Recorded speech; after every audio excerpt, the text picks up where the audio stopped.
Ready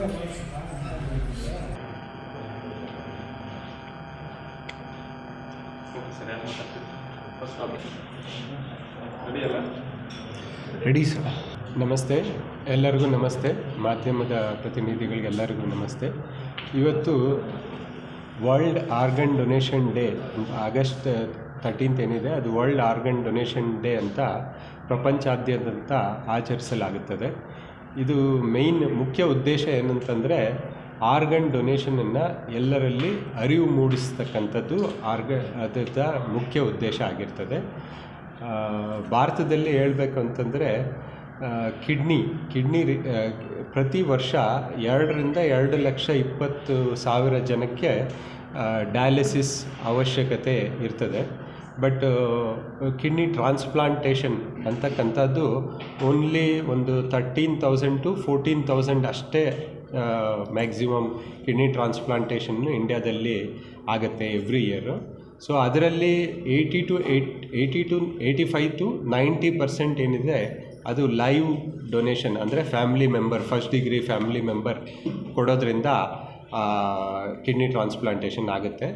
only about 10 to 15%, ಅಂದರೆ 1,000 to 1,500 1,800 ಕೆಡವರ್ transplant ಇಂಡ್ಯಾದಲ್ಲಿ ಆಗುತ್ತೆ. So there is a huge gap between the requirement and the kidney transplant. Every ಇಯರಲ್ಲಿ 2,20,000 ಜನ dialysis entry ಆಗ್ತಾರೆ. Approximately ಒಂದು 14 ಲಕ್ಷ ಜನ ಡಯಾಲಿಸಿಸಲ್ಲಿ ಇದ್ದಾರೆ ಅಂತ ಒಂದು ಭಾರತದಲ್ಲಿ ಎಸ್ಟಿಮೇಟ್ ಇದೆ. So there is a huge gap between the organ availability and the need for the organs. So ಅದನ್ನು ಫಿಲ್ ಮಾಡೋದಕ್ಕೆ ಆರ್ಗನ್ ಡೊನೇಷನ್ ಅವೇರ್ನೆಸ್ಗೋಸ್ಕರ ಇದನ್ನು ವರ್ಲ್ಡ್ ಆರ್ಗನ್ ಡೊನೇಷನ್ ಡೇನ ಪ್ರಪಂಚಾದ್ಯಂತ ಆಚರಿಸಲಾಗುತ್ತದೆ. ಇವತ್ತು ವರ್ಲ್ಡ್ ಆರ್ಗನ್ ಡೊನೇಷನ್ ಡೇ ಅಂದರೆ ತುಂಬ ಜನಕ್ಕೆ ಆರ್ಗನ್ ಡೊನೇಷನ್ ಮೇಲೆ ಮಿತ್ಸ್ ಅಂದರೆ ಅಪೋಹ ಅನ್ನೋದು ತುಂಬ ಜಾಸ್ತಿ ಇದೆ. Kidney transplantation both live transplantation and cadaver transplantation ಅಂತ 2 ಥರ ಇರುತ್ತೆ. ಲೈವ್ ಟ್ರಾನ್ಸ್ಪ್ಲಾಂಟೇಷನ್ ಅಂದರೆ patient relative as per legal father, mother, parents, siblings, children, grandparents eligible. So ಅಪ್ರಾಪ್ರಿಯೇಟಾಗಿ ಟೆಸ್ಟ್ ಮಾಡಿ ತೊಗೊತೀವಿ. ತುಂಬ ಜನಕ್ಕೆ ನಾವು ಲೈವ್ನಲ್ಲಿ ನಾವು ಆರ್ಗಾನ್ ಕೊಟ್ಟಿದ್ರೆ ಏನೋ ಪ್ರಾಬ್ಲಮ್ ಆಗತ್ತೇನೋ, ಫ್ಯೂಚರ್ನಲ್ಲಿ ಏನೋ ಮತ್ತು ಕಿಡ್ನಿ ಫೇಲ್ ಆಗತ್ತೇನೋ, ಇಲ್ಲ ಲಿವರ್ ಫೇಲ್ ಆಗತ್ತೆ ಅಂತ ತುಂಬ ಅಪೋಹ ಇರುತ್ತೆ. ನಮ್ಮ ಕಡೆಯೇ ಇಲ್ಲಿ ಲೈವ್ ಟ್ರಾನ್ಸ್ಪ್ಲಾಂಟೇಷನ್ನು ತುಂಬ ಜನ ಇದ್ದಾರೆ. ಫಸ್ಟು ಟ್ರಾನ್ಸ್ಪ್ಲಾಂಟೇಷನ್ 1954ನಲ್ಲಿ ವರ್ಲ್ಡ್ನಲ್ಲಿ ಫಸ್ಟು ಅಮೆರಿಕಾನಲ್ಲಿ ಜರುಗಿತು. ಆಲ್ಮೋಸ್ಟ್ ಮೋರ್ ದೆನ್ 70 years ಆಯಿತು ಟ್ರಾನ್ಸ್ಪ್ಲಾಂಟೇಷನ್ ಪ್ರೋಗ್ರಾಮ್ ಸ್ಟಾರ್ಟ್ ಆಗಿ. ಲೈವ್ ಡೋನರ್ಗೆ ಮಾತ್ರ ಏನು ಪ್ರಾಬ್ಲಮ್ ಬರಲ್ಲ. ನಾವು ಮುಂಚಿತವಾಗಿ ಟೆಸ್ಟ್ಗಳೆಲ್ಲ ಮಾಡ್ತೀವಿ, ಅಂದರೆ ಆರ್ಗಾನ್ ಡೊನೇಟ್ ಮಾಡಿದ್ರೆ ಫ್ಯೂಚರ್ನಲ್ಲಿ ಏನೋ ಪ್ರಾಬ್ಲಮ್ ಬರುತ್ತಾ ಅಂತ ನೋಡ್ತೀವಿ. ಅದೇ ಥರ ಡಿಸೀಸ್ಡ್ ಡೋನರ್ ಟ್ರಾನ್ಸ್ಪ್ಲಾಂಟೇಷನ್ ಅಂದರೆ ಆಕ್ಸಿಡೆಂಟ್ನಲ್ಲಿ ಏನೋ ಬ್ರೈನ್ ಡೆಡ್ ಆಗಿರೋ ಪೇಷಂಟ್ಸ್ನ ಒಂದು ಕ್ರೈಟೀರಿಯಾ ಇರುತ್ತೆ. ಆ ಕ್ರೈಟೀರಿಯಾ ತಗೊಂಡು 8 ಡಿಫ್ರೆಂಟ್ ಪೇಷಂಟ್ಸ್ಗೆ ನಾವು ಕೊಡ್ಬೋದು. 2 ಕಿಡ್ನಿ, ಒಂದೊಂದು ಡಿಫ್ರೆಂಟ್ ಪೇಷಂಟ್ಸು, 2 lungs 2 ಡಿಫ್ರೆಂಟ್ ಪೇಷಂಟ್ಸ್ಗೆ, ಹಾರ್ಟ್ನ, ಲಿವರ್ನ, ಪ್ಯಾಂಕ್ರಿಯಾಸು, ಇಂಟೆಸ್ಟೈನ್ ಅಂತ ಡಿಫ್ರೆಂಟ್ ಪೇಷಂಟ್ಗೆ ಒಂದು ಕೆಡಾವರ್ ಡೊನೇಟ್ ಪರ್ಸನಿಂದ 8 ಡಿಫ್ರೆಂಟ್ ಪೇಷಂಟ್ಸ್ಗೆ ಬೆನಿಫಿಟ್ ಆಗುತ್ತೆ.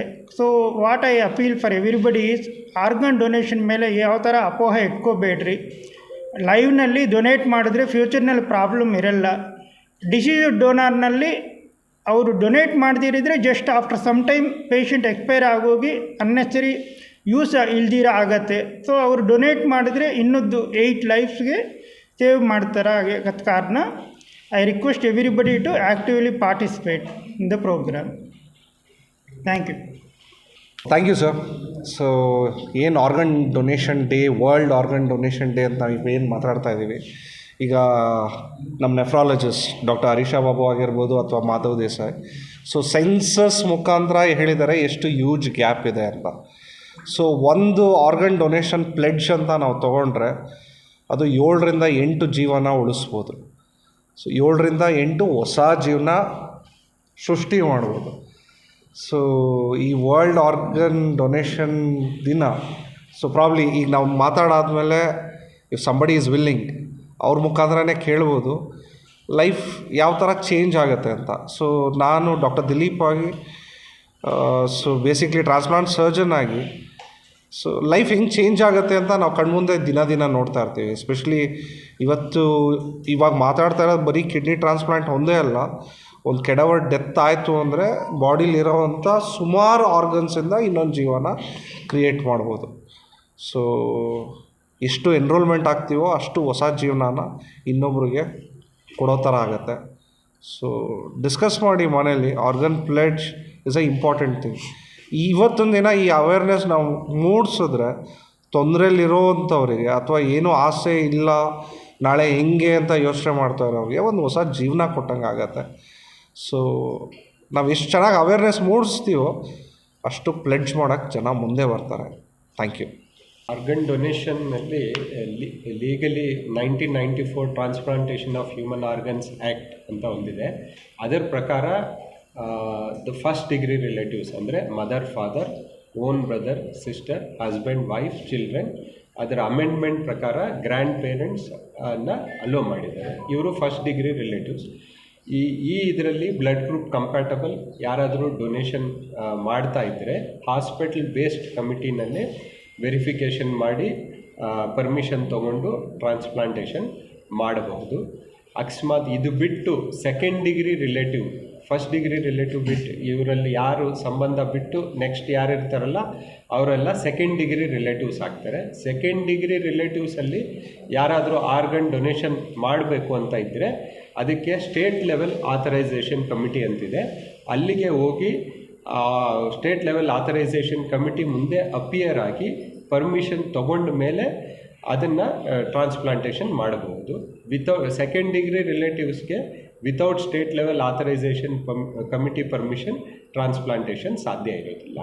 ಇದು ಲೈವ್ ರಿಲೇಟೆಡ್ ಟ್ರಾನ್ಸ್ಪ್ಲಾಂಟ್ಗೆ. ಇನ್ನೊಂದು ಅಂತಂದರೆ ಕೆಲವರು ಆ್ಯಕ್ಸಿಡೆಂಟಲ್ಲಿ, ಈಗ ಯಂಗ್ ಪರ್ಸನ್ನು ಆ್ಯಕ್ಸಿಡೆಂಟ್ ಆಗಿರುತ್ತೆ, ಇಲ್ಲ ಬ್ರೈನ್ ಹೆಮೊರೇಜ್ ಆಗಿರುತ್ತೆ, ಆ ಥರದವರು ಹಾಸ್ಪಿಟ್ಲಲ್ಲಿ ಇರ್ತಾರೆ, ವೆಂಟಿಲೇಟ್ರ್ ಮೇಲೆ ಇರ್ತಾರೆ, ಹಾರ್ಟ್ ಬೀಟ್ ಆಗ್ತಾ ಇರುತ್ತೆ, ಕಿಡ್ನಿ ಚೆನ್ನಾಗಿ ಫಂಕ್ಷನ್ ಆಗ್ತಾ ಇರುತ್ತೆ, ಯೂರಿನ್ ಔಟ್ಪುಟ್ ಎಲ್ಲ ಇರುತ್ತೆ, ಬಟ್ ಬ್ರೈನ್ ಸ್ಟೆಮ್ ಇರ್ರಿವರ್ಸಿಬಲಿ ಡ್ಯಾಮೇಜ್ ಆಗಿರುತ್ತೆ.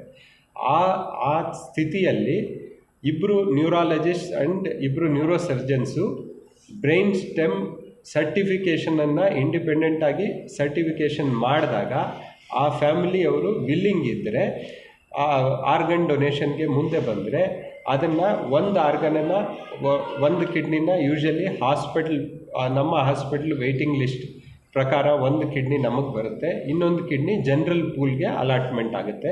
So according to seniority organ allocation through Jeeva Sarthakathe ಆಗುತ್ತೆ. Thank you. It's almost 65 to 70 years the organ transplantation program has started worldwide. Okay, and India is so aggressive in organ transplants. Unfortunately, there are a lot of myths, misconceptions. People will think like, if I donate my organs, I will also die, or I will become weaker. I'll not be able to do my routine works. I'll not be able to go to my office. And once I become aged, I may die soon, earlier than what it is. So all these kind of myths are there. So to remove these myths, we brought the live examples of who are there with us, the organ transplantation donor as well as the family member of the recipient. All of them we bought. We wanted to present it to you.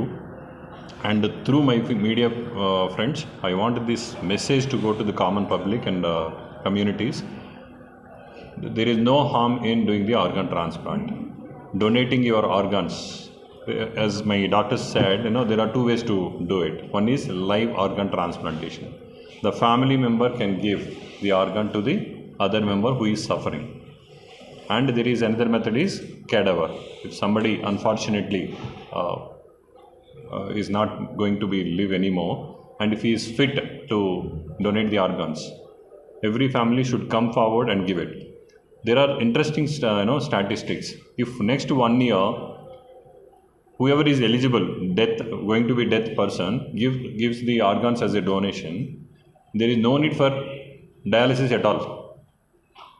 The entire patients who are there in India undergoing dialysis can get the transplantation done, and there is no need for dialysis at all in India. But lack of the awareness, or community won't come forward to give the organ donation. So this message, I want all my media friends to take it very strong to the community. There is no harm, either the donor or recipient. They both are going to be very, very fine and healthy and happier. This is what the message we wanted to give. And we want our patients also to come and talk about it and how they are feeling. There are patients who got the transplantation done more than 1 year, 2 years and all that. And I'm very sure they are doing very well. So thank you so much. We will hear it from our, I cannot call them patients now.